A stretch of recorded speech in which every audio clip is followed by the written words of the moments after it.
இன்றைக்கி நம்ம என்ன பார்க்க போகிறோன்னா மேனேஜ்மெண்ட் அக்கௌண்டிங் பார்க்க போகிறோம். அக்கௌண்ட்ஸ் வந்து மேனேஜ்மெண்ட்டில் எப்படி யூஸ் பண்ணுறாங்கன்னு. எப்போயுமே நான் ஆடியோ தான் எடுப்பேன். ஆனால் இன்றைக்கி வந்து இதில் வந்து செகண்ட் சாப்டரில் சம்மா இருக்குதா, சம்மு வந்து தனியாக நான் நோட்டில் போட்டு பார்க்கல. ஏன்னா புக்கில் வந்து செகண்ட் சாப்டருக்கு வந்து ஃபார்முலாவே கொடுக்கல. நான் கண்டுபிடிச்சிருக்கிறேன். செகண்ட் சாப்டர் தேர்ட் சாப்டர் எல்லாமே சம் தான். ஃபஸ்ட் சாப்டர் ஒன்று தான் தியரி. நம்ம பார்த்துக்கலாம். இன்னிலேருந்து தான் நம்ம கிளாஸ் ஆரம்பிக்குது. ஆன்லைன் கிளாஸ் வேறு சொல்லியிருக்கிறாங்க. எப்படி இருந்தாலும் ஆன்லைன் கிளாஸ் முடிஞ்சு ஒரு 2-3 நாளில் வந்து எக்ஸாம் சொல்லிடுவாங்க. அதனால் இப்போத்துலேருந்தே பார்க்க ஆரம்பித்தோம்னா பார்த்து முடிச்சிடலாம். தினமும் ஒரு சாப்டர் பார்த்தா கூட பார்த்துடலாம்ல. சரி வாங்க பார்க்கலாம்.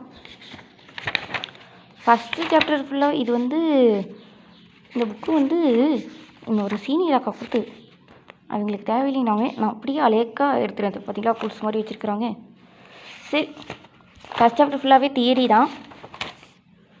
உங்களுக்கு 5 மினிட்ஸ் தான் எடுத்து அனுப்புகிறேன். ஏன்னா போக மாட்டேங்கிட்டு பெருசாக எடுத்தோம்னா. ஃபஸ்ட்டு வந்து டெஃபினேஷன் இன்ட்ரோடக்ஷன் வந்து எதுவுமே இல்லை. என்னென்னா மேனேஜ்மெண்ட்டே என்னென்னு கேட்குறாங்க. அக்கௌண்ட்ஸ் வந்து 2 இதாக யூஸ் பண்ணுறாங்க. ஃபினான்சியலுக்கு யூஸ் பண்ணுறாங்க, மேனேஜிங்க்கு யூஸ் பண்ணுறாங்க. ஃபினான்சியல்னால் நம்ம கணக்கு காட்டணும்ல கவர்மெண்ட்டுக்கு, அந்த மாதிரி காட்டுற ஃபினான்சியல் அக்கௌண்டிங். இது வந்து மேனேஜ் அக்கௌண்டிங் வந்து நமக்கு மட்டும் வச்சுக்கிறதுக்கு. மேனேஜ்மெண்ட்டு வச்சு அதை எப்படி வந்து பிஸ்னஸை வந்து டெவலப் பண்ணுறதுக்கு யூஸ் பண்ணுறது தான் மேனேஜ்மெண்ட் அக்கௌண்டிங். டெஃபினிஷன் இருக்கும், அப்புறம் ஸ்கோப் ஆஃப் அக்கௌண்டிங் இருக்கும். மேனேஜ்மெண்ட் அக்கௌண்டிங்க்கு வந்து நிறைய டெஃபினிஷன் கொடுத்துருக்குறாங்க. ஏதோ ஒரு 1-2 டெஃபினிஷன் படித்து வச்சுக்கோங்க. நான் அதில் எது படிச்சிருக்கிறேன்னா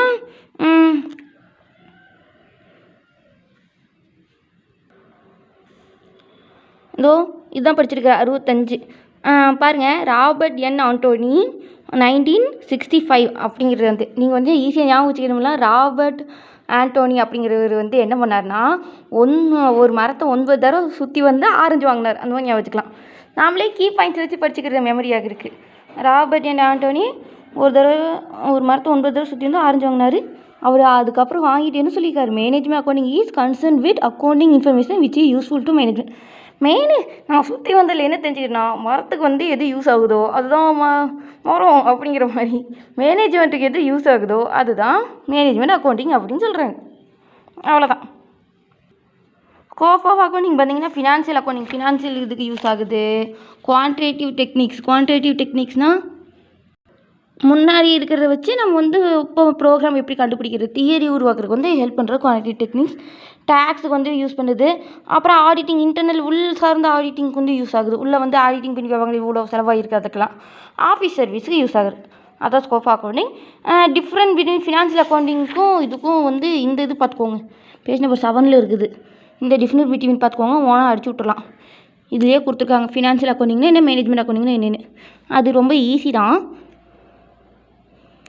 இது வந்து என்ன சொல்கிறாங்க, டு மெஷர் சக்ஸஸ் அதை பிஸ்னஸோட சக்ஸஸ்ஸு, அது எவ்வளோ ப்ராஃபிட்டாக இதாக எந்த பிஸ்னஸ் எந்த பொசிஷனில் இருக்குது கண்டுபிடிக்கிறதுக்கு.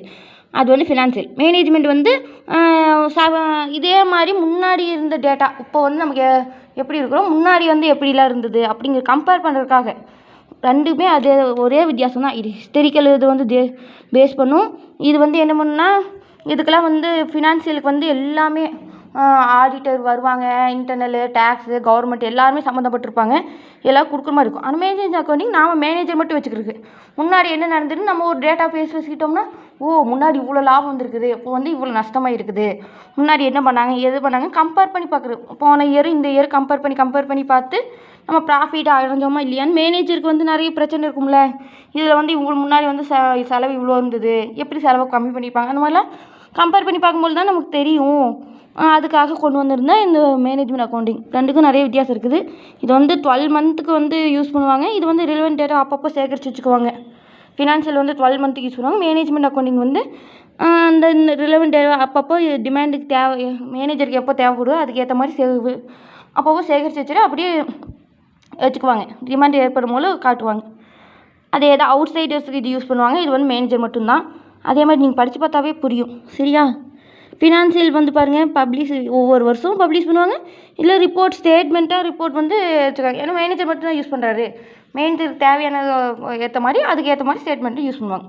ஒன்றுமே இல்லை. இது எல்லாருமே கவர்மெண்ட் எல்லாத்துக்கும் காட்டுற மாதிரி கம்பெனி எப்படி இருக்குதுன்னு காட்டுறதுக்காக வந்து ஃபினான்சியல். மேனேஜர் வந்து கம்பேர் பண்ணி அடுத்த லெவலுக்கு கொண்டு போகிற அடுத்த ஸ்டெப்பு எடுத்து வைக்கிறதுக்காக உருவாக்கப்பட்டது மேனேஜ்மெண்ட் அக்கௌண்டிங். அவ்வளோதான் வித்தியாசம். அதே மாதிரி